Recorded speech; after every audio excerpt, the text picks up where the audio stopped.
On refait le Mac, le débat sur l'actualité et les usages du Mac, de l'iPod et de l'iPhone. Chaque semaine, vous retrouvez sur le www.onrefaitlemac.com le débat donc avec nos invités. Et tout de suite, c'est le sommaire. On refait le Mac. Tous les grands constructeurs s'étaient donné rendez-vous au CES de Las Vegas, le plus grand salon dédié aux produits électroniques. Tous, sauf Apple. Une aubaine pour Microsoft qui a dévoilé sa Slate PC, traduisée ardoise PC.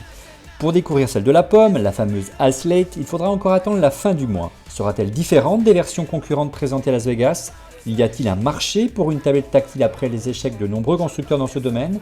Quels usages, quelles caractéristiques, quel prix ? C'est le sujet de ce numéro dont refait le Mac. On refait le Mac. Avec pour en discuter avec nous cette semaine, Monsieur X, un ancien responsable d'Apple qui avance à visage masqué. Bonsoir Monsieur X, comment allez-vous ? Bonsoir Olivier, je t'ai fait un X avec mes lunettes ce soir. Oui, c'est assez particulier. Bonsoir Monsieur Ouais. X. Au centre, Cédric Ingrand de retour fraîchement du CES de Las Vegas. Bonsoir Cédric. Bonsoir Olivier. Donc Cédric, pour ceux qui ne le connaissent pas mais ils ne sont pas très nombreux, qui est journaliste à LCI, qui présente notamment l'émission hebdomadaire Plein Écran, c'est bien ça Cédric ? Absolument. Et Cédric on retrouve également Et la French Connection sur LCI Radio. sur LCI Radio. Voilà, il va plus vite que moi. Et à ma droite, notre ami Guillaume Jette. Bonsoir Guillaume. Auteur de l'ouvrage. Tu l'as pas pris avec toi ce soir, mais on le montrera à la fin. Messieurs, donc nous allons parler de l'iSlate, du CES, des annonces qui ont été faites. Je me tourne tout de suite vers mon ami Cédric. Tu reviens tout juste de Las Vegas. Quel est ton sentiment ? Est-ce que véritablement les tablettes, les ardoises magiques électroniques étaient véritablement les produits phares de cette édition-là ? Non, honnêtement, les produits phares, c'était les télés en 3D. C'était les télés de 7 mm d'épaisseur chez Samsung et LG. Non, les tablettes, il y a eu une grosse déception en fait. C'est que la veille, il faut expliquer, la veille du salon, c'est le jour du keynote Microsoft, à 18h, tous les ans, pareil. Et la veille du keynote Microsoft, moi quand je suis arrivé à Las Vegas, quand j'ai rouvert mon laptop, il y avait plein de papiers qui disaient demain Steve Ballmer va lancer Courier. Courier, c'est ce prototype, enfin ce concept de tablette, que c'est même pas une tablette, là on est vraiment sur un double petit livre avec 2 écrans 7 pouces tactile. Vous savez, en octobre dernier, il y a une vidéo qui a fuité, vous tapez Microsoft Courrier comme la police de caractère avec un solaire. Secret Prototype machin sur YouTube et vous allez voir la démo d'une tablette tactile absolument ahurissante. Et voilà, il y avait plein de papiers, dont le New York Times, pas juste des blogueurs esselés, qui disaient c'est ça que Steve Ballmer va dévoiler sur scène. Du coup, on a tous été faire la queue 3 heures pour aller au keynote et on a vu une keynote pleine de rien. C'est-à-dire il n'y avait pas grand-chose de nouveau, il y avait un peu d'autosatisfaction sur Windows 7, ça à la limite, bon très bien, c'est mérité. Mais en dehors de ça, on attendait des nouveautés. On nous a dit clairement que pour les nouveautés mobiles, il fallait attendre le Mobile World Congress le mois prochain à Barcelone. Et à un moment, pendant qu'il y avait une démo Xbox, je crois, dans un coin, on a vu des petites mains arriver avec un présentoir transparent avec des tablettes dessus sur un coin de la scène dans le noir. Donc évidemment, ça y est, c'était la bonne. Non, c'était pas la bonne. Ce qu'on nous a montré, c'est une tablette Arcos 9 qu'on connaît depuis 4 mois maintenant. Et puis comme nouveauté, une tablette HP tactile, très jolie, de fait, tout ça très bien. On scrolle un peu dans des bouquins avec l'application Kindle là. Mais ça restait une petite tablette tactile sous Windows 7, quoi. C'était rien de très fantasmatique, d'où grosse déception, ce qui est peut-être un peu injuste, parce qu'en fait Microsoft n'avait pas dit vous allez voir ce que vous allez voir, ils n'avaient rien préannoncé, mais forcément quand on connaît cette fameuse vidéo sur Courier, tout ce qu'on voit après est forcément décevant. Donc plutôt une déception pour ces tablettes. Concrètement, qu'est-ce qui différencie ces tablettes, ces ardoises, des tablettes PC qu'avait lancé il y a 5-6 ans déjà Microsoft. C'est qu'il n'y a pas de clavier. C'est un PC qui n'aurait pas de clavier. Alors c'est vrai que Windows 7, on le voit sur des grands PC tout en un, etc., a des fonctions tactiles tout à fait pas mal, même si pour l'instant l'environnement logiciel et les logiciels autour en tirent pas une partie très très intéressante. Il y a même du multitouch, il y a plein de trucs, bon c'est bien. Cette tablette là HP, moi j'ai pas pu la tenir en main pour une simple et bonne raison, c'est qu'HP n'était pas exposant au CES cette année.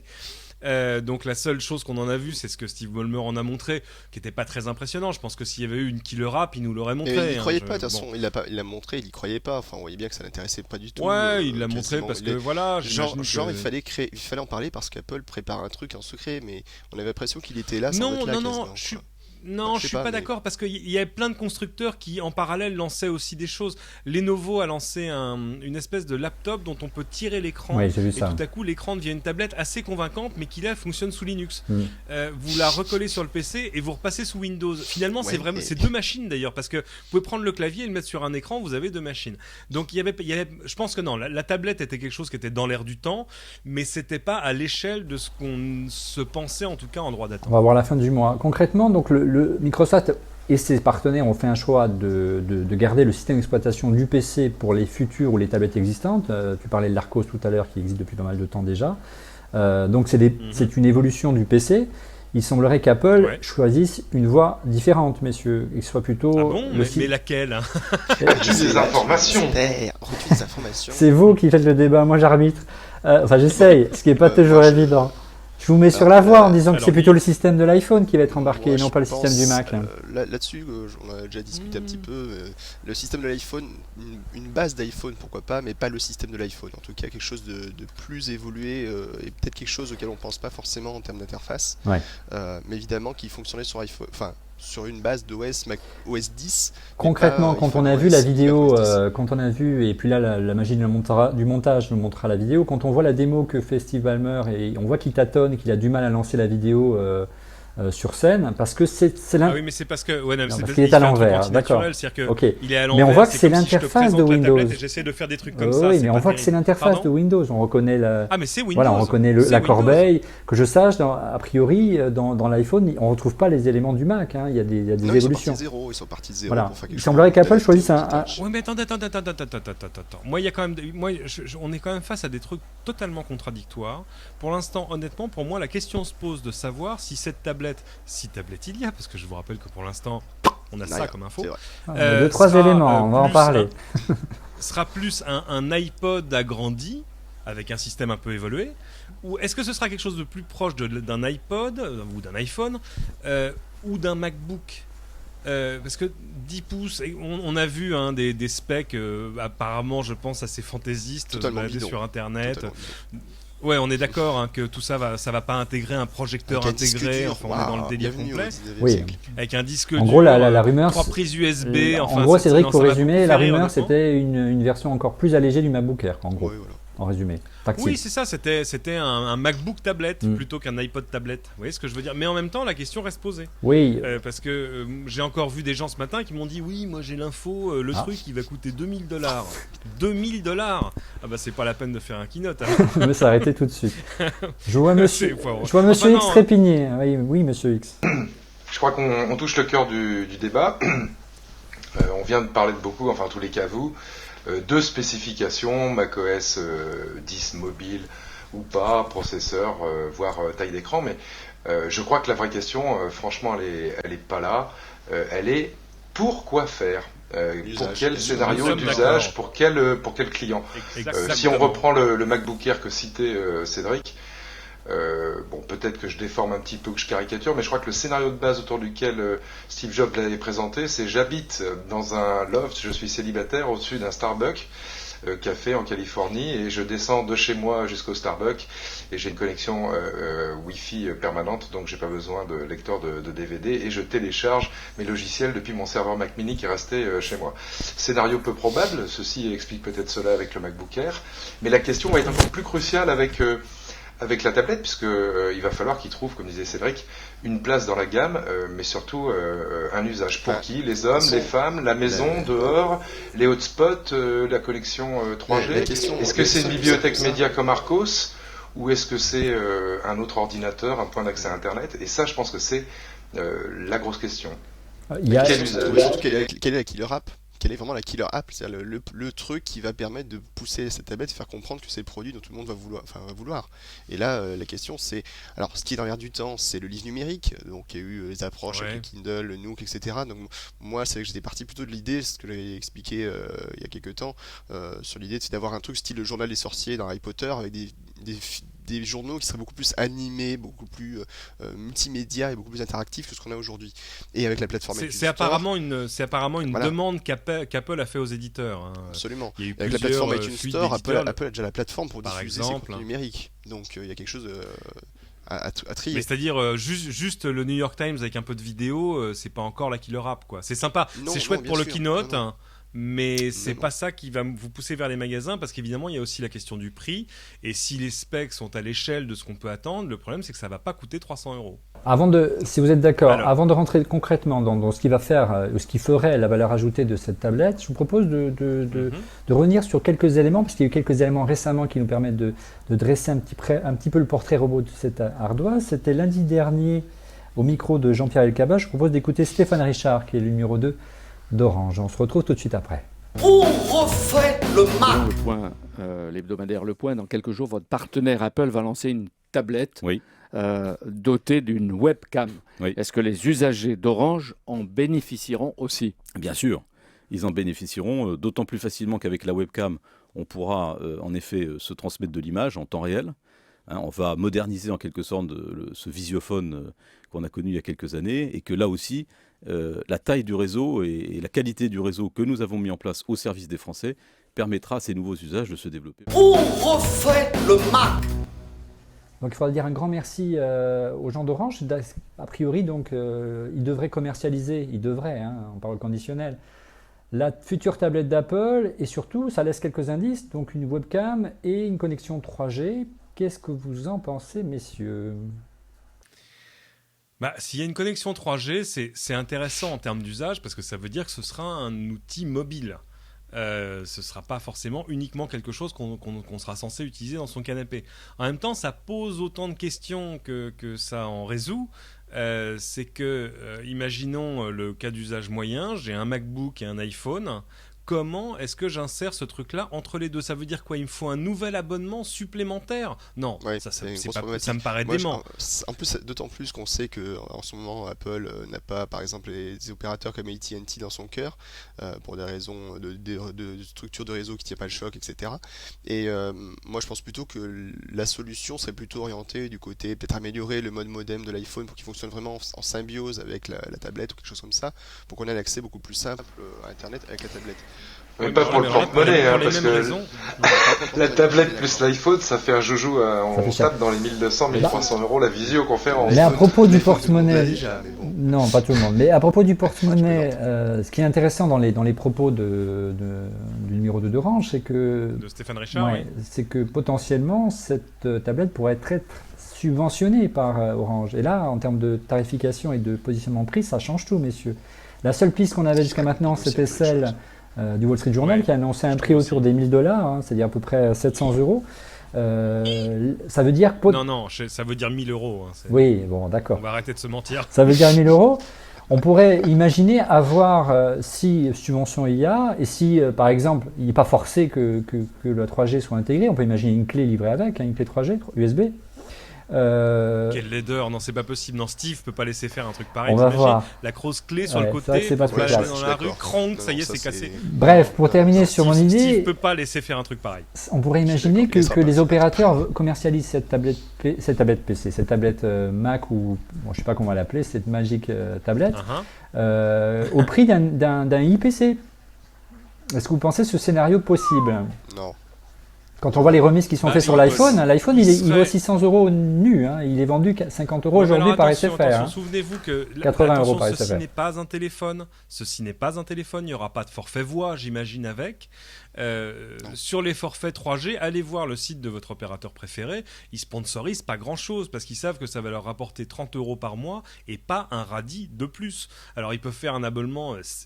Ouais, maximum, voire moins cher. Alors, ils peuvent faire un abonnement spécial iSlate à 40 € par exemple, mais il n'y a pas grand chose à raboter là-dessus en termes de prix. Et pourtant, et vraiment, le prix, c'est vraiment le centre du milieu de l'essence du problème. C'est-à-dire que si ce truc coûte 300 €, on pourra l'acheter même en n'étant pas absolument certain et définitif sur ce qu'on fera avec. Si ça coûte 1000 €, là on rentre dans le territoire du MacBook en termes de prix et c'est une vraie décision d'achat, c'est-à-dire qu'il faut que ça fasse des trucs incroyables. Il y a un vrai risque de cannibalisation des ventes de MacBook derrière, potentiellement en plus. Concrètement, Ça c'est pas grave. Ça. c'est vrai qu'il y a beaucoup d'interrogations aujourd'hui parce Non, que je crois pas, Olivier. Moi. Je crois pas parce que tu sais, hein, les utilisations de base restent les mêmes, MacBook ou pas MacBook. Je sors sur Internet, j'imprime et je tape un document Word ou Excel. Et avec un clavier virtuel, alors qu'il te faut déjà une main pour tenir la tablette et la deuxième main pour faire du Word, c'est pas de main que tu vas rendre ton papier, je suis désolé. Mais ouais, mais si, regardez, mais non, vous oubliez un truc. Vous oubliez ça. Moi, je me demande, depuis que j'ai cet iMac 27 pouces devant moi, je me demande pourquoi il y a un si minuscule clavier. Pourquoi le clavier... Cédric, dans la rue, tu vas te transformer en Rémi Brica de l'informatique. Les colombes dans le dos, le clavier devant, quoi. Non, par contre, le problème, c'est qu'on pense au clavier. Il est 3 fois moins large que l'écran. Et tout à coup, je me dis, mais flûte, il est Bluetooth, ça fonctionnerait. On pense toujours que le clavier, mais peut-être que les méthodes d'interaction de la tablette sont pas forcément liées qu'au clavier. Il y a beaucoup de bruit sur Internet. Ouais, enfin, sauf pour taper du texte. Mais pour taper du texte, on peut aussi faire de la reconnaissance vocale là-dessus. Google le fait, il y en a plein d'autres qui le font. Ouais, si ça marche aussi bien qu'avec l'iPhone, on peut en reparler. La reconnaissance vocale, Apple l'a quand même étudiée depuis quelques années. Alors après, ils n'ont pas forcément étudié, mais la techno qui est dans l'iPhone, c'est pas la leur. Ils l'ont acheté.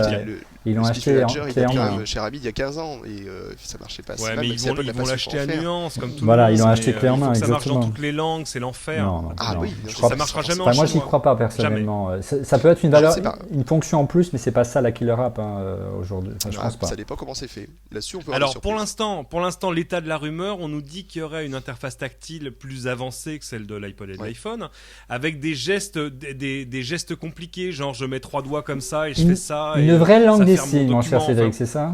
Voilà, voilà, on va avoir l'air fin, tiens. Mais un vocabulaire. Et là encore, mais c'est beau en même temps. Moi, je trouve ça magnifique qu'on arrive à passer des heures parce que. Moi, ça fait quand même des heures cumulativement qu'on passe à en parler en disant qu'est-ce que ça va faire, mais qu'est-ce que ça pourrait faire, combien ça coûte, mais pourquoi je l'achète pas. Alors, une fois passé l'épisode, ça va sortir, Guillaume va aller l'acheter parce que s'il y avait un parpaing avec une pomme dessus, c'est sûr que Guillaume va l'acheter. S'il te plaît. Mais après, on va voir. La question, c'est quand même toujours de voir si les vrais gens vont l'acheter, les gens normaux. Vous voyez ce que je veux dire ? Qui collectionnent pas les machines ceux qui derrière. vont faire la queue, ça y est.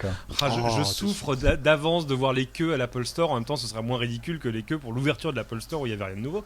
Mais une fois que ça se sera passé, j'attends de voir si les vrais gens vont l'acheter. Et c'est quand même magique de dire ça sort, enfin on nous l'annonce peut-être dans 2 semaines et on sait toujours pas ce que ça va faire et pourtant on phosphore et on se fait des nœuds au cerveau pour essayer de comprendre. Ce qui est génial, c'est qu'en plus ça, tout le monde le fait sans qu'Apple n'ait rien dit. C'est-à-dire qu'en fait Apple n'a même pas annoncé qu'ils allaient prévoir un truc. C'est vraiment qu'aujourd'hui... qu'Apple n'ait rien dit, ça je demande à voir. Hein.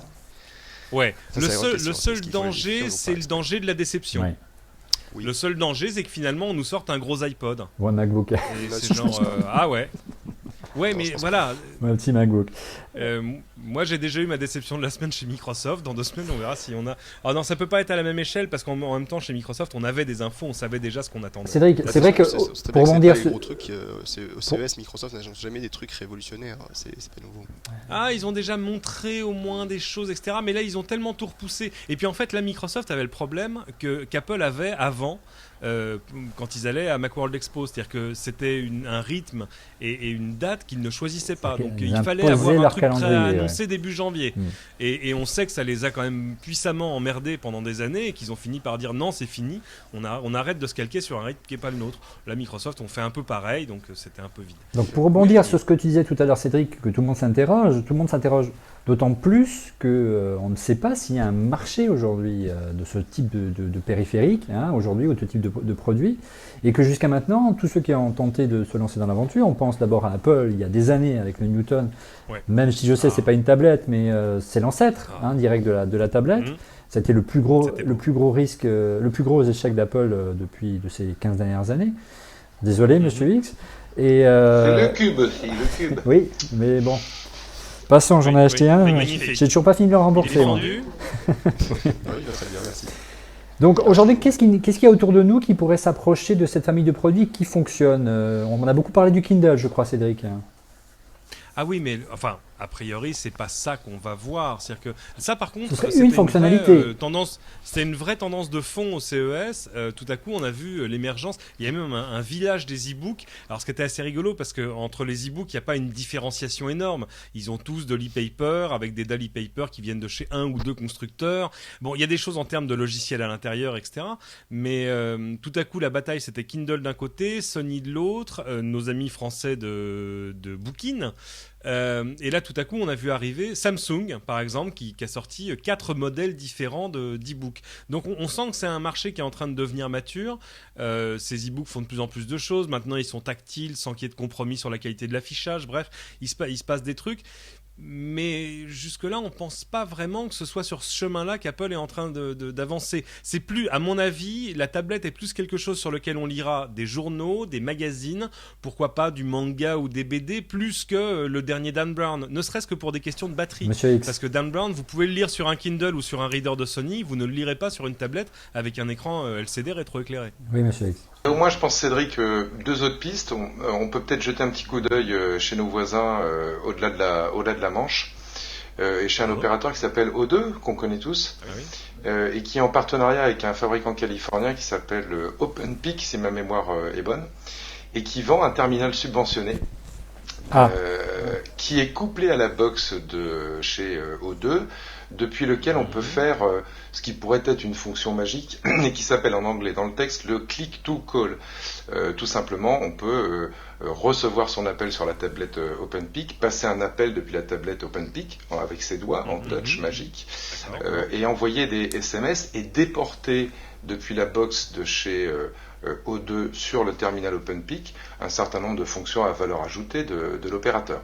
La rumeur, et je dis bien c'est une rumeur, c'est un peu le soir, tendrait à dire que O2 aurait vendu ou précommandé une centaine de milliers de ces tablettes. Il le commercialise depuis, je crois, maintenant plus de 6 mois, et le produit est vendu sous le nom, je crois, Joggle ou Juggle, chez O2, à vérifier sur leur site. Donc ça, c'est peut-être une piste, c'est couplé à la box de l'opérateur pour déporter les services à valeur ajoutée, on va dire la VOD, mais ça devient un terminal payant déporté. En fait, on fait peut-être fausse route, c'est-à-dire que quand on dit haha, Stéphane Richard d'Orange a lâché le morceau et donc il y aura de la 3G dessus, c'est quand il parle de ses clients, c'est peut-être les clients Livebox en fait, c'est peut-être pas les clients mobiles. Qui sait. Deuxième piste, rappelons-nous que SFR, il n'y a pas si longtemps que ça, cet été, a fait un test avec un petit terminal de 3 à 4 pouces. Avec un MID, un Mobile Internet Device. Absolument. Qui avait des qualités et des défauts. Le défaut, c'est qu'il n'avait pas de batterie, donc il avait un fil à la patte. Mais quelques qualités, on pouvait voir par exemple le bouquet TV IP qui vient avec l'abonnement de sa 9 box déporté.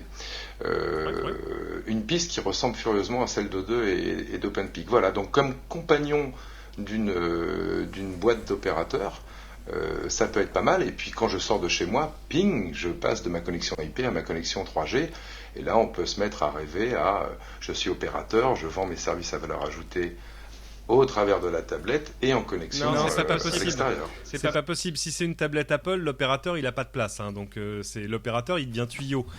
Ils l'ont quand même intégré avec l'iPhone. C'est genre, vous êtes gentil, vos services Orange à vous mettez votre petit mouchoir dessus. Voilà, c'est bien maintenant. Merci. J'ai une question, monsieur X. Il est gentil l'opérateur. J'ai une question, monsieur X. On est bien d'accord sur le fait qu'aujourd'hui on sent qu'il y a quelque chose qui émerge, un besoin, une vision de produit qui émerge aujourd'hui. On sent aussi que Apple a une possibilité, de par son passé, de sortir la killer app, ou du moins le produit qui tue. Mais on a le sentiment aussi qu'il se lance sur un produit un marché qu'il faut véritablement évangéliser. Et là, je me tourne vers Monsieur X. Ça fait des années qu'Apple n'est pas parti sur un marché pour évangéliser. Moi, depuis le Newton, vous le savez bien, quand ils ont lancé l'iPhone ou l'iPod, le marché existait déjà. Il n'était pas aussi développé, mais il existait déjà. Là, ils prennent véritablement des risques, vous ne trouvez pas? Et c'est assez nouveau chez Apple. Je suis pas du tout d'accord moi avec ça. Chacun son opinion, mais je suis pas du tout d'accord. Rappelons-nous qu'Apple a sorti un iPod le 20 octobre 2001, si je me souviens bien, à 549 € TTC, excusez-moi du peu. C'était plus de l'évangélisation, là, c'était Saint Paul avec son bâton et ses sandales, hein, pour aller le vendre à l'époque. Et puis la musique numérique, tout le monde rigolait au nez d'Apple, donc il a fallu de l'huile de coude pour aller convaincre. Donc non, je suis pas vraiment d'accord avec ça. Alors c'est peut-être pas une évangélisation au niveau d'un produit complet ou d'une solution complète, mais au moins aussi sur des sous-fonctions des produits. On a déjà parlé du MacBook Air, prendre le risque de dire plus de lecteur de CD dans une machine, c'est aussi prendre un risque. Voilà, maintenant il faut se souvenir aussi qu'Apple, entre guillemets, a le temps. D'abord, ils dorment sur un énorme matelas d'argent en banque, donc ils peuvent se permettre des erreurs. Secundo, la stratégie, on va pas utiliser les bons mots, mais la stratégie d'Apple, c'est de sortir un produit de très haute qualité pour un marché qui concerne peu d'utilisateurs, mais des utilisateurs qui sont prêts à prendre un petit peu de risque au départ, et puis ensuite de baisser le prix et devenir la référence du marché. Donc je crois que ce qui les intéresse, s'ils devaient sortir un produit comme ça, c'est de convaincre le premier 2% d'utilisateurs qui vont être prêts à payer un premium pour avoir un service de très haute qualité comme Apple sait le faire. Et puis après, ça se redéfinira, ça s'affinera et ça deviendra un produit grand public. À la différence de ces fameux usages qu'on cherche. À la différence, Monsieur X, c'est que l'iPod, il n'était pas subventionné en 2001. Aujourd'hui, la tablette, elle pourrait l'être. Et ça change ou alors, il gagne du temps, ils mettent Android dessus et tout marche, mais... Elle était excellente celle-là, c'est vrai que tu me l'as ressorti. Je pense que ok, je sors. vite, Joker. Non, je pense que comme tu le disais si bien tout à l'heure, je pense que tu le disais si bien tout à l'heure, Cédric, Apple est obligé de créer l'événement, sinon il va créer trop de déceptions. Donc ah ouais, là ils sont condamnés à la performance. Ils sont condamnés à la performance. C'est pas forcément simple, surtout sur un segment de marché qui sont appelés à créer presque de toutes pièces, quoi. Et en tout cas, il y a une chose qui est quasiment sûre, c'est que l'une des killer apps, on la connaît, on l'utilise tous les jours, c'est iTunes. Et il y aura certainement un moyen, évidemment, de consommer. Non, arrêtez, je vous en prie, non, mais c'est une bouse. Non, mais attendez, à un moment, il faut dire la vérité vraie. iTunes est une bouse logicielle. C'est une catastrophe. Je suis d'accord, mon cher Cédric. C'est une usine à gaz, mais c'est aujourd'hui le kiosque numérique par excellence de référence, par défaut, et c'est ce qui manquera peut-être aux autres demain pour pouvoir distribuer un large éventail de contenu multimédia. Ah non, industriellement, c'est un atout majeur. Et je pense que si succès il y a, ça pourra venir d'iTunes. On en reparlera dans 15 jours, le jour de lancement de l'iPhone. On fera bien sûr un spécial, on refait le Mac. Mais avant de se quitter, il ne faut pas oublier de présenter vos petits coups de cœur. Dans quelques instants, donc vous présentez votre coup de cœur juste après le jingle. On refait le Mac. Donc pour les coups de cœur, on va commencer par Monsieur X. Qu'est-ce que vous avez réservé cette semaine ? Facile. Moi, mon coup de cœur, et pour l'ensemble de son œuvre, c'est Wikipédia. Pourquoi ? Parce que je m'en sers tous les jours et qu'en ce moment, Wikipédia et ses fondateurs font un appel à lever des fonds. Voilà, donc pour pouvoir continuer leur belle œuvre. Donc si vous allez sur Wikipédia, que vous l'aimez, versez $10. Messieurs. Je pense que vu ce que vous l'avez utilisé, ça ne pourra que aider. Oui. Bon, effectivement, c'est un coup de gueule, un coup de cœur original. J'ai du mal ce soir. Cédric, qu'est-ce que tu as vu de beau au CES qui t'a marqué ? C'est un truc que peu de gens ont vu au CES. Il faut dire que c'était bien caché sur le coin du stand de RCA. RCA, ils faisaient des télés avant, mais ça, ils ont vendu aux Chinois. Maintenant, ils font des télécommandes, des accessoires, des antennes, du câblage. Enfin bon, bref. Et vraiment dans une petite alcôve, dans un coin du stand, mais vraiment caché, il y avait la chose la plus ahurissante que j'ai vue au CES, un chargeur pour smartphone, par exemple, dont la seule source d'électricité serait le Wi-Fi dans l'air. C'est-à-dire que ce truc n'est pas branché sur le courant, ça vibre. Ça y est, j'ai mal à la tête, Cédric, déjà. Rien qu'à y penser. Ça fait mal. J'ai des nausées. Oh non, je vois double. Non, mais ça, c'est non. Ça, c'était la 3D qui donnait des nausées et qui faisait voir double au CES. Mais en gros, il doit y avoir des choses à l'intérieur qui vibrent. Ça se connecte pas sur une connexion Wi-Fi. Non, c'est juste les ondes qui passent dans l'air qu'on arrive à transformer en énergie. Moi, évidemment, je les ai regardés en disant bon, les enfants, vous êtes gentils, il faut arrêter le crack à un moment. Ils m'ont dit non, c'est très sérieux. Regardez, on a branché ça sur un smartphone, il était à 20%. On l'a laissé 50 minutes, il était à 70%. Donc ça va presque aussi vite qu'en le branchant sur le secteur. Et je leur dis non, mais attendez, tout ça est prototypal. C'est pas possible. Non, ça sort cette année. Ça coûtera $39. Ça s'appelle Airnergy. C'est tout pourri. $39 Airnergy. Ouais, $39. Mais surtout, ce qui est dément, c'est qu'ils disent mais le vrai but, c'est pas de faire un petit périphérique qui ressemble, on dirait un tout petit disque dur blanc avec une prise USB. Le but, c'est pas juste de faire ça. Le but, c'est d'intégrer cette technologie directement dans les batteries des smartphones. En clair, votre batterie, elle se recharge toute seule dès qu'il y a du Wi-Fi à portée de main. Et alors, rien pour la bonne bouche. Quand je suis arrivé, le monsieur, il parlait avec qui ? Il parlait avec un employé d'Apple. C'était marqué sur son badge. Scoop, mon cher Apple, Cédric. ils auraient intérêt à trouver des solutions pour offrir un peu plus d'autonomie à leur iPhone. Parce qu'évidemment, la chose que je préfère voir dans les conférences, tout ça, c'est vers les 5h, 5h30, 6h, à l'heure où les grands fauves vont boire. Vous voyez des gens qui ont un iPhone dans une main et un chargeur dans l'autre et qui cherchent une prise partout parce que c'est la fin de la journée, en tout cas de leur iPhone. Voilà, donc... sauf celui donc de Guillaume, l'énergie, sauf celui de Guillaume qui dispose d'une batterie atomique. Elle a fini, moi. Ah bon, ça y est. batterie, Tout de même, parce que la semaine dernière, c'est J'ai Guillaume des et protochefs. il s'éteignait jamais. Toujours. Toujours. Ah oui, jamais. Jamais. C'est Donc, merveilleux, mais bon. C'est pas mal. Oui, Guillaume, ton coup de cœur, si tu en as un. Petit coup de cœur, en fait c'est un coup de cœur qui est assez ancien, mais comme il a eu une petite application qui vient de sortir pour l'iPhone il n'y a pas longtemps, c'est les solutions iTV de chez Elgato qui permettent d'enregistrer en numérique la TNT et tout ça. Donc, De nos amis une d'Elgato. solution formidable qui marche depuis des années. Ils ont été les premiers à se lancer sur ce marché, ils ont permis de faire plein de choses formidables, l'enregistrement à travers Internet, etc. Ils viennent de sortir une petite application qui marche sur l'iPhone, qui permet de récupérer ses programmes, de programmer à distance son iTV, etc. C'est une solution qui est géniale, c'est un complément idéal au Mac Mini quand il est branché sur une télévision comme Media Center, c'est un truc assez fabuleux. Et ce sont des gens en plus très bien qui répondent vite en termes de support et je les aime beaucoup, donc je trouve qu'ils méritent un petit coup de chapeau. Voilà. D'habitude, c'est moi qui le fais, donc là, on ne va pas me suspecter de les encourager. Mon coup de cœur, moi perso, c'est l'Air Drone de Parrot. Je trouve ça véritablement génial. C'est une sorte de... Ouais. J'ai vu ça. Encore un fake pour journaliste crédule. Non. Non, c'est Mais pas non. un fake. Ça j'ai joué avec moi-même physiquement. Merci Cédric, vraiment Avec tu es un là. iPhone. Et vous orientez l'hélicoptère comme Oui. ça, c'est Et puis il est alimenté par du Air-Energy aussi, non? Il y a une non, batterie au il est lithium. alimenté par des batteries qui tiennent malheureusement pas plus d'un quart Mais c'est d'heure. pas grave. Mais c'est mince, absolument c'était pas remarquable. 4 ans de recherche, 15 brevets. je sais plus. Et Cédric, Voilà. Cocorico, Et en plus, c'est français quand même. monsieur, Ouais. c'est Parrot. Ouais.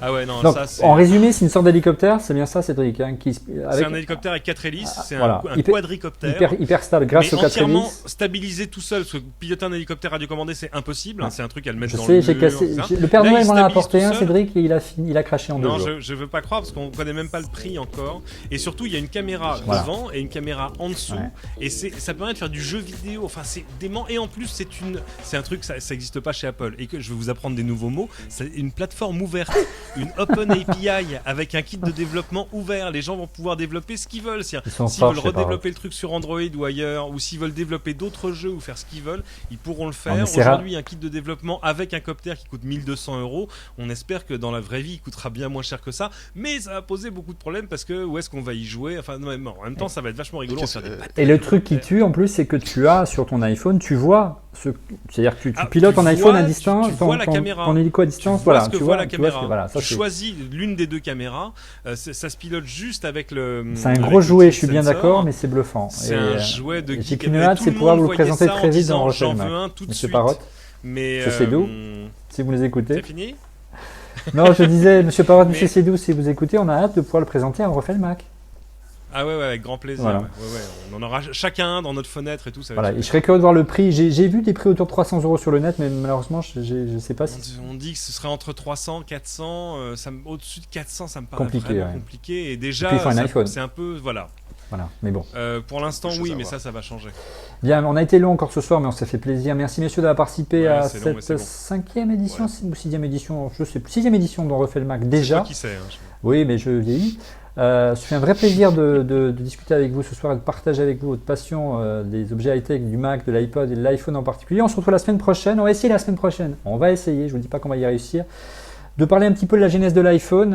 Il y a un papier remarquable qui a été publié dans l'Express D'Emmanuel Paquette, un remarquable cette semaine. papier d'Emmanuel Paquette. Et on voit qui fait une régulièrement entrée sur en matière. LCI.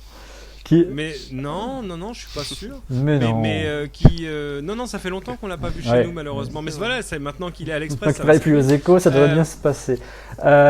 Qui signe du coup magistralement son arrivée à l'Express. Super papier sur Jean-Marie Hulot. Qui serait le père caché de l'iPhone. Qui est. Ouais. Qui est. Et on essaiera d'en parler la semaine prochaine. Je vous donne donc rendez-vous la semaine prochaine. Peut-être pas à l'heure prévue, mercredi 18h, parce qu'on est en retard. Aujourd'hui, on l'était encore. Mais on fait avec les moyens du bord. Merci beaucoup. À la semaine prochaine, messieurs. Ah bah. Au revoir. Ciao.